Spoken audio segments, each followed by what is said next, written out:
3. Oke. Salam sejahtera bagi kita semua. Perkenalkan, kami mahasiswa dari Universitas Sumatera Utara, program studi farmasi dengan mata kuliah parasitologi yang memiliki dosen pengampu yaitu Bapak Imam Bagus. Di sini kami dari kelompok 7 akan menjelaskan tentang Pediculus humanicus capatis. Next slide. Pertama-tama, saya akan memperkenalkan diri. Nama saya Atika Darayani Asyati Arianja. Di sini saya dibantu oleh teman saya, yaitu pertama ada Natasha Olga Sidaputar, ada Jocelyn, ada Puja Melananda Situmorang. Selanjutnya materi pertama akan dijelaskan oleh Jocelyn. Pada Jocelyn. Kami akan menjelaskan tentang klasifikasi Pediculus humanus capitis, atau disebut juga dengan kutu rambut. Berasal dari kingdom Animalia, film Arthropoda, kelas Insecta, ordo Stivryrarta, famili Pediculidae, genus Pediculus dan spesies Pediculus humanus capitis. Morfologi dari Pediculus humanus capitis atau kutu rambut jantan berukuran 2 mm, alat kelamin berbentuk seperti huruf V, sedangkan kutu rambut betina berukuran 3 mm, alat kelamin berbentuk seperti huruf V tetapi terbalik. Pada ruas abdomen terakhir mempunyai lubang kelamin setengah bagian dorsal dan 2 tonjolan genital di bagian lateral yang memegang rambut selama melekatkan telur. Siklus hidup Pediculus humanus capitis.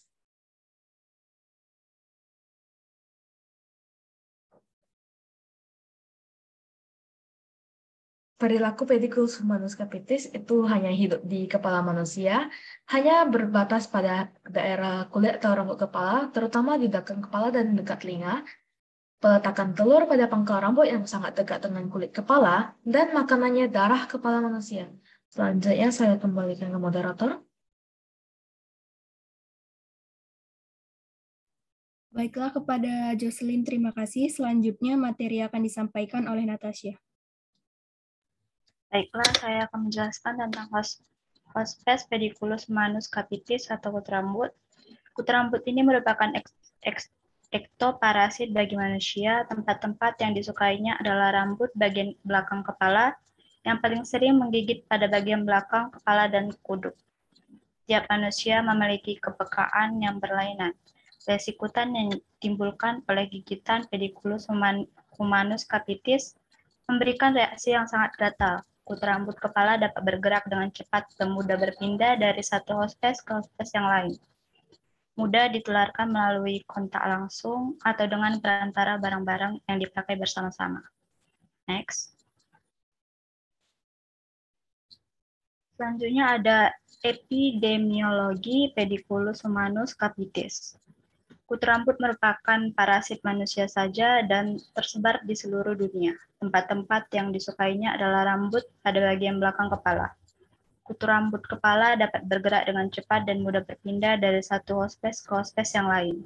Kutu rambut kepala mudah ditularkan melalui kontak langsung atau dengan perantara barang-barang yang dipakai bersama-sama. Misalnya sisir, sikat rambut, topi, dan lain-lain. Pencegahannya dilakukan dengan menjaga kebersihan kepala. Next.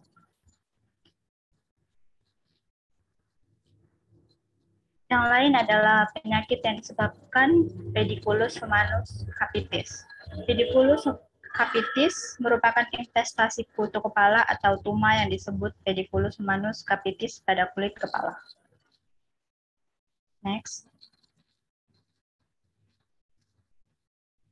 Gejala pediculosis capitis, yaitu rasa gatal terutama pada daerah occiput dan temporal, serta dapat meluas ke seluruh kepala. Bila infeksi sekunder berat, rambut akan menggumpal disebabkan oleh banyaknya pus dan kusta atau plika pelonica dan disertai pembesaran kelenjar getah bening regional atau occiput dan retroauricular. Pada keadaan tersebut, kepala memberikan bau yang sangat busuk. Next. Adapun cara penularan pediculosis capitis, yaitu melalui perantara benda dan juga melalui kontak langsung. Saya kembalikan ke moderator. Baiklah, terima kasih kepada Natasha. Materi selanjutnya akan dijelaskan oleh Puja Melananda. Baiklah, cara penularan pediculosis capitis itu ada dua. Slide yang tadi ya. Yang pertama itu ada melalui perantara benda dan yang kedua itu melalui kontak langsung. Kalau penularan pediculosis capitis melalui kontak langsung itu mudah terjadi antar kepala. Misalnya kalau misalnya itu kita berdekatan dengan seseorang yang memiliki kutu rambut. Jadi penularan itu juga bisa terjadi melalui perantara benda atau barang-barang seperti handuk, sisir, bantal, kerudung, atau topi yang dipakai bersama-sama atau bergantian. Tidak hanya itu, pediculosis capitis juga dapat menular melalui penggunaan bergantian tempat duduk yang mempunyai sandaran kepala. Next.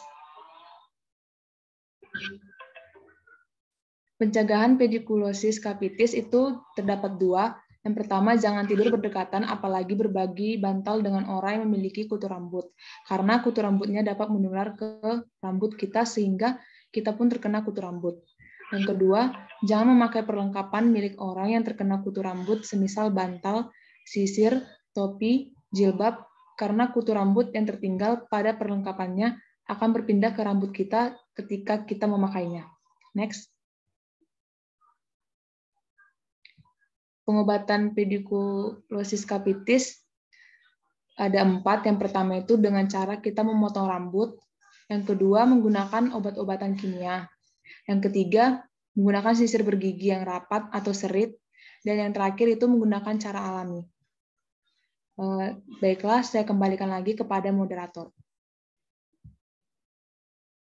Baiklah, terima kasih kepada Puja Melananda. Next slide. Di sini ada pun kesimpulan dari penjelasan kami, yaitu Pediculus humanicus capitis atau kutu rambut merupakan hewan parasit dari filum Arthropoda yang menyebabkan penyakit pediculosis capitis, mempunyai bentuk tubuh yang kecil, kutu rambut jantan berukuran 2 mm, sedangkan kutu rambut betina berukuran 3 mm. Kutu rambut mengalami metamorfosis tidak sempurna dari telur menjadi nimfa, kemudian menjadi dewasa. Kutu rambut merupakan parasit manusia saja dan tersebar di seluruh dunia. Tempat-tempat yang disukainya adalah rambut pada bagian belakang kepala. Kutu rambut dapat bergerak dengan cepat dan mudah berpindah dari satu hospes ke hospes yang lain. Makanannya adalah darah kepala manusia. Sekian dari penjelasan kami. Kami dari kelompok 7 undur diri. Terima kasih.